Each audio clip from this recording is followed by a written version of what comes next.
Andreas was born in Austria in 1964, so it was only natural that he would look up to fellow Austrian bodybuilder Arnold Schwarzenegger.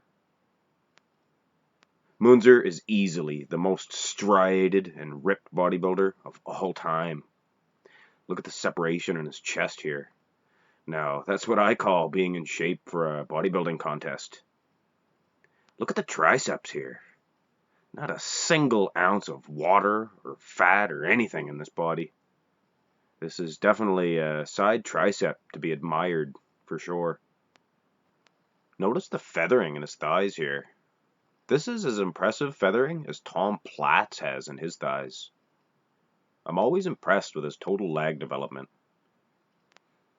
Unlike a lot of guys with that high level of conditioning, Munzer had a lot of mass in his legs as well as being very striated and feathered. When you turn him around, Andreas displayed a equally dry and striated back development. In particular, in the traps were quite impressive to me, unusually vascular. I was always very impressed with the front lat spread of Andreas as well. In my opinion, this was one of the few lat spreads to really be able to do battle with Dorian Yates and his classic lat spread. And that's no small feat.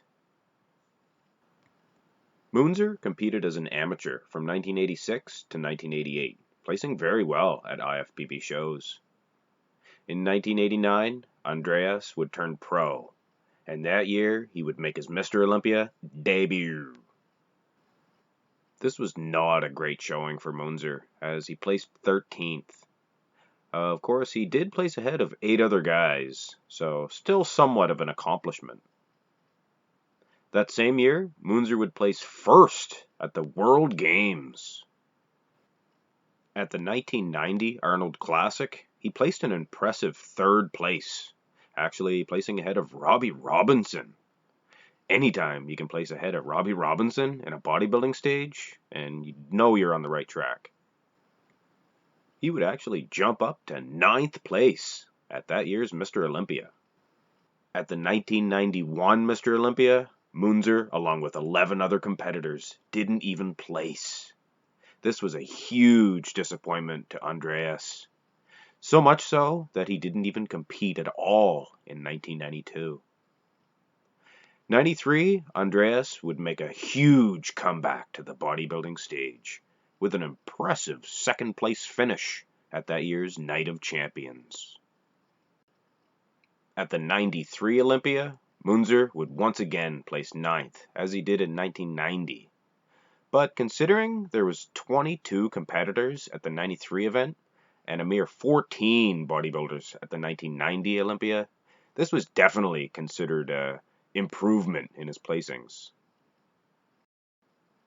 With an even larger group of competitors at the 94 Olympia, Andreas did good to maintain his 9th place position that year. He would compete only once in 1995 at that year's Arnold Classic, in which he placed 4th. This was a pretty decent placing for Munzer, I think. In 96, his Arnold Classic placing was bumped down to 6th. Andreas would compete one last time at the 1996 San Jose Pro Invitational. He would place 7th. Sadly, on March 14th, 1996, Andreas Münzer died. He was 31 years old. To become a legend in this sport is to truly pass through invisible pillars of unmatched discipline. This is why so few have stepped in the footsteps of these gods among men. So often, these times of glorious victory bear an unimaginable price. And in Munzer's case, he would pay the ultimate price. He is Andreas Münzer, a bodybuilding legend. Well, that about does it for that one. Let me know in the comments section below if there's any other bodybuilders like Andreas Münzer that you want to see a profile done on. Hope you enjoyed the video. Hit like and subscribe if you did. And that's it for now. This is Mark for Mark's Max Muscle.